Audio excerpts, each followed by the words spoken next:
আসসালামু আলাইকুম প্রিয় শিক্ষার্থীরা, আশা করি আল্লাহর রহমতে তোমরা সবাই ভালো আছো। তোমাদের সবাইকে স্বাগতম। দেখো আজকে 16 নম্বর প্রশ্ন।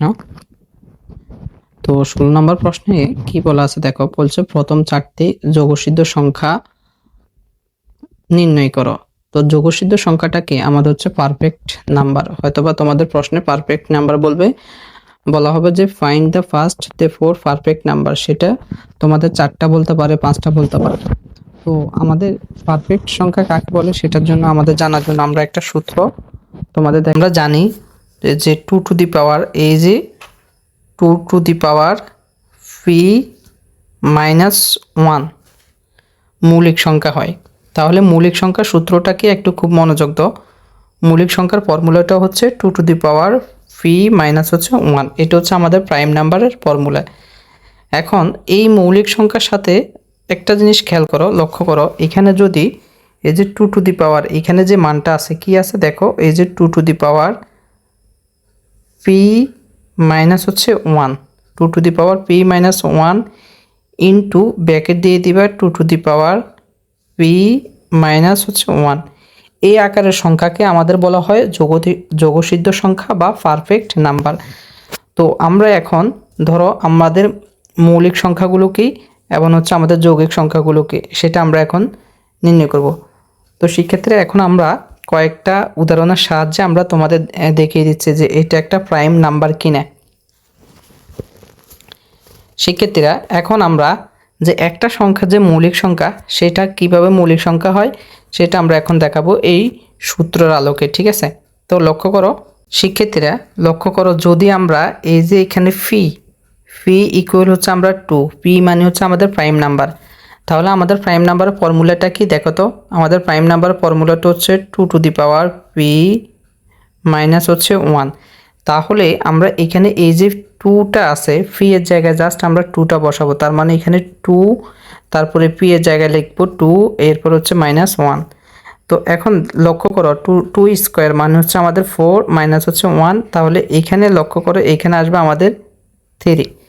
তাহলে এখন একটা জিনিস লক্ষ্য করো, এই যে এখানে যে 3টা আসছে এটা কিন্তু আমাদের প্রাইম নাম্বার। যোগসিদ্ধ সংখ্যার যে সূত্রটা ফর্মুলাটা হচ্ছে 2 to the power P minus হচ্ছে 1, এরপরে ব্র্যাকেট দিয়ে লিখব 2 টু দি পাওয়ার পি, আর এই যে মাইনাস 1টা কিন্তু আলাদা করে লিখতে হবে, এটা কিন্তু উপরে নেই। এখন একটা জিনিস লক্ষ্য করো, এখানে এই যে 2 এর 2, পি এর মান আমরা কত বসাবো, পি এর মান বসাবো 2, তার মানে এখানে 2 মাইনাস হচ্ছে 1, এরপর ব্র্যাকেটটা দিয়ে দিব, এখানে 2 এর জায়গায় বসাবো, পি এর জায়গায় বসাবো কত 2 মাইনাস হচ্ছে 1। তাহলে এখানে একটা জিনিস লক্ষ্য করো, তার মানে এখানে হচ্ছে 2, তাহলে 2 মাইনাস 1 এখানে আসবে 1, আর এখানে কিছু নাই মানে আমাদের গুণ সম্পর্কিত, ঠিক আছে? 2 স্কোয়ার মানে হচ্ছে 4 মাইনাস হচ্ছে 1, এখানে আমরা লিখে দিলাম। এখানে 2 টু দি পাওয়ার 1 মানে হচ্ছে এখানে 2 আসবে, ইন্টু 4 মাইনাস 1 আসবে আমাদের 3, তার মানে এখানে আসলে আমাদের 6 আসছে, ঠিক আছে? তাহলে আমরা প্রথম একটা যোগসিদ্ধ সংখ্যা পেলাম। যোগসিদ্ধর প্রথম সংখ্যাটা পেলাম কত বলো তো? যোগসিদ্ধের প্রথম সংখ্যাটা 6 পেলাম। এখানে লিখবো এই যে 2 এর জায়গায় বসাবো আমরা 3 মাইনাস হচ্ছে 1, এরপর আমরা 2, এরপর হচ্ছে 3, এরপর হচ্ছে মাইনাস 1, এটা লিখে দিব। এখন 2 কি দেখো এখানে এই যে এখানে আমরা লিখতে পারি 2, এই যে 3 থেকে যদি আমরা 1 মাইনাস করি এখানে থাকে 2, তারপরে এখানে আমাদের গুণ সম্পর্ক, এখানে 2 কিউব মানে হচ্ছে আমাদের 8 মাইনাস হচ্ছে 1, আমরা এটাকে ব্র্যাকেটের মধ্যে রেখে দিলাম। 2 স্কোয়ার মানে হচ্ছে আমাদের 4 ইন্টু হচ্ছে আমাদের 7, তাহলে 7 লিখে দিলাম। এখন আমাদের হচ্ছে 4 7 কত 28, তাহলে এইটা হচ্ছে আমাদের দ্বিতীয় সংখ্যা, ঠিক আছে? তাহলে আমরা এখন কত বসাইলাম বলো তো? আমাদের প্রাইম নাম্বার কত বসানো হইলো? যদি আমরা পি এর জায়গায় কত বসাইছি বলো তো? পি এর জায়গায় আমরা 3 বসিয়ে আমরা একটা রেজাল্ট পেলাম, সেটা পেলাম কত 28। এইটা হচ্ছে আমাদের দ্বিতীয়। তাহলে আমাদের বের করতে হবে 4টা। কয়টা বের করতে হবে? 4টা। তাহলে আমরা আবার এখন কি করব, পি এর জায়গায় বসাবো কত বলো তো? পি এর জায়গায় এখন 5 বসাবো। তাহলে একটা জিনিস লক্ষ্য করো, এখানে আমরা পি এর জায়গায় 5 বসাবো, তার মানে 2, কারণ 5ও আমাদের প্রাইম নাম্বার বসাইতে হবে, মৌলিক সংখ্যা বসাইতে হবে।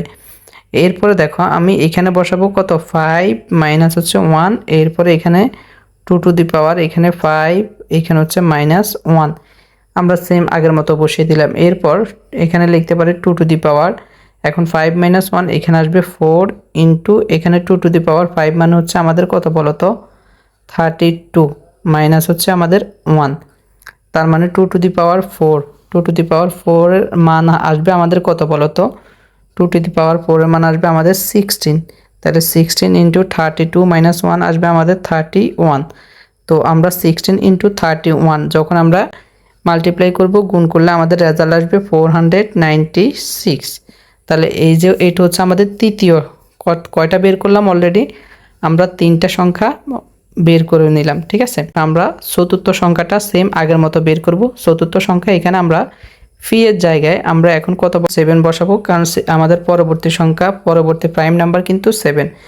এরপর হচ্ছে আমাদের -1, এরপর আমরা ব্র্যাকেট দিলাম 2 টু দি পাওয়ার এখানে 7 বসাবো, 7 মাইনাস হচ্ছে 1, তো এখানে 2 to the power 7, 2 to the পাওয়ার 7 যদি আমরা বসাই আমাদের একটা আচ্ছা আমরা এখানে 2 টু দি পাওয়ার 7 - 1 তার মানে এখানে আসবে 6, এরপর ইন্টু 2 টু দি পাওয়ার 7 আমাদের একটা মান আসবে, সেটা হবে 128 মাইনাস হচ্ছে 1, 128। এরপর 2 to the power 6, 2 to the পাওয়ার 6 এর ভ্যালু আমাদের কত আমরা জানি, 2 টু দি পাওয়ার 6 এর ভ্যালু কত বলো তো 64, তাহলে 64 ইন্টু আমরা তার মানে 128 থেকে 1 মাইনাস করলে আসবে 127, এটা বসালাম। এরপর আমরা এখানে এই দুইটাকে মাল্টিপ্লাই করলে আমাদের রেজাল্ট একটা আসবে 8128। ঠিক আছে, এখানে লক্ষ্য করো, এখানে দেখো আমাদের প্রথম এই যে 4টি যোগসিদ্ধ সংখ্যা এইভাবে আমরা লিখে দিব সূত্র প্রয়োগ করে। এখন যদি 4টি বলে 4টি, 5টি বললে 5টি। ঠিক আছে, আচ্ছা তোমাদের আমি একটা কাজ দিচ্ছি, তোমরা 5টি, এখানে তো আমি 4টি বের করে দিলে দেখানো হয়েছে, তাহলে 5 নাম্বার পঞ্চমতম সংখ্যা কত হবে, তাহলে পঞ্চমতম যোগসিদ্ধ সংখ্যা কত হবে সেটা আমরা কমেন্ট করে জানাবে। ঠিক আছে, দেখি তোমরা তোমাদের মধ্যে কারা বুঝছো, যারা বুঝছো আশা করি তারা রিপ্লাইটা দিতে পারবে ইনশাল্লাহ। এখানের দিকে লক্ষ্য করো, এখানে আমাকে সুন্দর একটা কোশ্চেন দেওয়া আছে, বলছে যে মার্সেন্ট সংখ্যা কাকে বলে। যদি ফি একটি মৌলিক সংখ্যা হয় তবে এখানে লক্ষ্য করো এই যে 2 to the power P minus 1, 2 to the power P minus 1 আকারের সংখ্যাকে মার্সেন্ট সংখ্যা বলে। এখানে যে নোটটা দেওয়া আছে বলছে মার্সেন্ট সংখ্যা কখনো মৌলিক আবার কখনো যৌগিক হতে পারে। তাহলে আমাদের এখানে বলছে এই merchant number can be either prime or composite number হতে পারে। ঠিক আছে, এটা আমাদের মনে রাখতে হবে। তো আমরা কয়েকটা মার্সেন্ট সংখ্যা নির্ণয় করার পদ্ধতি দেখতেছি। মার্সেন্ট সংখ্যাটা নির্ণয় করতে আমাদের লাগবে, এখানে দেখো যদি আমরা এখানে ফি ইকুয়াল যদি আমরা 3 ধরে নিই, ফি ইকুয়াল কত 3 ধরে নিই, তাহলে আমরা মার্সেন্ট সংখ্যাটার সূত্রটা কি বলতো হচ্ছে 2 to the power P minus হচ্ছে 1, কিন্তু এটা উপরে না, এটা পাশাপাশি দেওয়া আছে। তো এখন লক্ষ্য করো এইখানে আমরা এই যে 2 টু দি পাওয়ার পি এর জায়গায় আমরা বসাবো 3 আর মাইনাস হচ্ছে আমাদের 1, তাহলে 2 কিউবের মান হচ্ছে আমাদের 8 আর হচ্ছে -1, তার মানে আমাদের এখানে আসছে কত বলতো 7। এই যে এখানে 7টা আসছে, খুব মনোযোগ দাও, এখানে যে 7টা আসছে 7টা কিন্তু আমাদের প্রাইম নাম্বার। তো আমাদের বলে দেওয়া আছে যে মার্সেন্ট সংখ্যা আমাদের যৌগিক হতে পারে, মানে মৌলিক সংখ্যা হতে পারে, আবার হচ্ছে যৌগিকও হতে পারে। ঠিক আছে, তাহলে আমরা যৌগিক কিভাবে হয় সেটাও তোমাদের একটু দেখিয়ে দিচ্ছি। দেখো সাপোজ আমরা ফি এর একটা ভ্যালু ধরলাম হচ্ছে 11 ধরলাম, এখন এটাতে যৌগিক হবে, তার মানে আমরা সূত্র প্রয়োগ করে দেখাবো। তাহলে আমরা লিখতে পারি, সো এখানে আমরা লিখতে পারি 2 to the power P R হচ্ছে এখানে হচ্ছে -1। তো লক্ষ্য করো এখানে এই যে 2 উপর আমাদের পাওয়ার কত দিতে হবে 1 মাইনাস হচ্ছে 1 দিলাম। এরপর আমরা 2 টু দি পাওয়ার এখানে কত 11 এর মান আমাদের কত আসবে বলো তো, 2 টু দি পাওয়ার এখানে হচ্ছে 2048 আর হচ্ছে এই -1 এর 1, এটা হচ্ছে 2 টু দি পাওয়ার 11 এর ভ্যালু। তারপরে এখন 2048 থেকে আমরা কি করব 1 মাইনাস করলে আমাদের আসবে 2047। এখন এই যে 2047টা রেজাল্টটা আসছে, এটাকে কিন্তু আমরা উৎপাদকে বিশ্লেষণ করতে পারি। এখানে যে সংখ্যাটা পেলাম আমরা, দেখো এখানে যেটা পেলাম, ঠিক আছে, এটাকে চাইলে আমরা ভেঙে লিখতে পারি। তো আমরা এই যে 23 ইন্টু 89, দেখো তো একে আমরা ভেঙে এই দুইটা সংখ্যা লিখতে পারি। তাহলে এখন এই দুইটা সংখ্যা যাতে আমরা লিখতে পারি, তাহলে আমরা বলতে পারি এখানে 23 into 89 which is composite number. তার মানে আমরা বলতে পারি এটা একটা কি যৌগিক সংখ্যা, ঠিক আছে। তার মানে আমরা প্রথমটা পেলাম কত 7 পেলাম, আর এখানে এই সংখ্যাটাকে ভেঙে লিখতে পারি বা এটাকে প্রাইম নাম্বার আকারে কি করতে পারি, ভাঙতে পারি। তাহলে আমরা বলতে পারি যে মার্সেন সংখ্যা কখনো মৌলিক কখনো যৌগিক হতে পারে, ঠিক আছে। তাহলে এটাই প্রমাণিত। এরপর শিক্ষার্থীরা তোমরা একটু এবার মনোযোগ দাও। আমাদের পরবর্তী প্রশ্নটা হচ্ছে ফার্মার সংখ্যা কাকে বলে, what is a farmer number. তাহলে খেয়াল করো আমি কি বললাম, এই যে 2 টু দি পাওয়ার, তারপর উপরে হবে 2, তারপর হবে উপরে n প্লাস হচ্ছে 1, ঠিক আছে। এই যে তোমাদের এইখানে যে মানটা দেওয়া আছে খেয়াল করছো, এই সংখ্যাটাকে ফার্মার সংখ্যা বলা হয়, যাকে আমাদের এই যে fn দ্বারা প্রকাশ করা হয়। কি দ্বারা প্রকাশ করা হয়, fn দ্বারা প্রকাশ করা হয়। তো এখানে দেখো 2 টু দি পাওয়ার 2, তার উপর আবার n প্লাস আকারের সংখ্যাকে আমাদের ফার্মার সংখ্যা বলা হয়। যদি কয়েকটা ফার্মার সংখ্যা নির্ণয় করি, সাপোজ ধরো এই যে আমাদের fn, এই যে fn ইকুয়াল হচ্ছে আমাদের ফর্মুলাটা কি 2 টু দি পাওয়ার, তার উপরে 2, তার উপরে n প্লাস হচ্ছে 1। তো এখন আমরা কি করব, এখানে এই যে 2 বসাইলাম, তারপর 2 বসাইলাম, n এর জায়গায় কত বসাইতে হবে বলো তো, এই যে fn, n এর জায়গায় আমি এখন 0 বসাবো। তাহলে n এর জায়গায় এখানে 0 বসাবো, আর হলো প্লাসের 1 এর 1।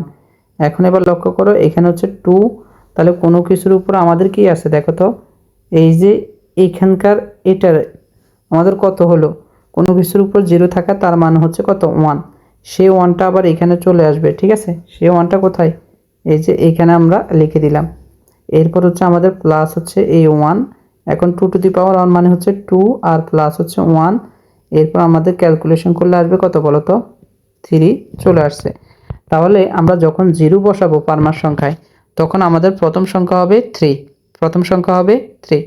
এইবার লক্ষ্য করো আমরা যখন এবার 1 বসিয়ে দেখব, আমাদের 1 বসানো হলে আমাদের রেজাল্টটা কত আসে। এবার লক্ষ্য করো আমরা এখন n এর জায়গায় আমরা কত বসাবো, এই যে আমাদের সূত্রটা আমরা আবার পুনরায় লিখতেছি যে 2 টু দি পাওয়ার 2, তার উপরে n প্লাস হচ্ছে 1। এখন আমরা কি করব, এই যে f n এর জায়গায় 1 বসাবো, তার মানে 2 টু দি পাওয়ার, তারপর 2, তারপর n এর জায়গায় কত বসাবো 1, এরপর হচ্ছে প্লাস 1। এখন আমাদের লক্ষ্য করো এই যে 2 এর 2 লিখলাম। এখন এই যে 2 টু দি পাওয়ার এখানে যে মানটা আছে দেখো তো, এখানে যেটা আমার 2 টু দি পাওয়ার 1 মানে কত বলো তো 2। তার মানে আমরা এখানে সেই 2টা এখানে আবার কি করে দিব, সেই 2টা এখানে বসিয়ে দিব, প্লাস হচ্ছে আমাদের এই 1টা। তাহলে 2 স্কোয়ার মানে হচ্ছে আমাদের 4 প্লাস হচ্ছে 1। তার মানে আমাদের এখানে ক্যালকুলেশন করলে আসবে কত 5। তাহলে আমরা দ্বিতীয় সংখ্যাটা কত পেলাম বলো তো, 5 পেলাম, ঠিক আছে। এরপরে শিক্ষার্থীরা লক্ষ্য করো আমরা এখন এরপরে আমরা এখানে কত আছে দেখো তো, এখানে আছে 2। আমরা 2 বসিয়ে দেখব যে আমাদের রেজাল্টটা কত আসতেছে, ঠিক আছে। এখানে এবার 2 বসাবো, তাহলে 2 বসাইলে হচ্ছে এখানে 2, তার উপরে 2। এখন এবার যে আবার দেখো এই যে n এর জায়গায় কত বসালাম দেখো তো, n এর জায়গায় আমরা 2 বসালাম। এই যে n এর জায়গায় 2 বসাইতে হবে, ঠিক আছে। n এর জায়গায় আমরা এখানে 2 বসিয়ে দিলাম, প্লাস হচ্ছে আমাদের 1। এখন আমরা এবার ক্যালকুলেশন করে পেলে দেখো এই যে 2, তার মানে এখানে এই যে এই মানটা 2 স্কোয়ার মানে হচ্ছে 4 প্লাস হচ্ছে আমাদের 1। তার মানে আমরা এখন লিখতে হবে 2 টু দি পাওয়ার 4 মানে আসবে আমাদের কত বলো তো, 2 টু দি পাওয়ার 4। তার মানে আমাদের আসবে কত 16। কত আসবে বলো তো 16 প্লাস হচ্ছে আমাদের 1, ক্যালকুলেশন করলে আসবে আমাদের 17। তার মানে এইভাবে আমরা কি করতে পারি, ফার্মার সংখ্যাগুলো নির্ণয় করতে পারি। তো ঠিক আছে, তো সেক্ষেত্রে আশা করি ভালো থাকো, সুস্থ থাকো। আজকে এই পর্যন্ত।